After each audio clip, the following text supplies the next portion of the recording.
ஊரு சனம் தான் வாழ நல்ல காலம் வந்தாச்சு. நேத்து வர நாம் பார்த்த துன்பம் யாவும் போயாச்சு.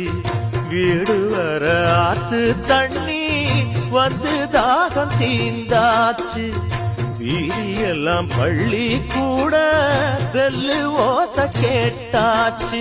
இல்லாம இங்க கிடையாது பொல்லாப்பு நம்ம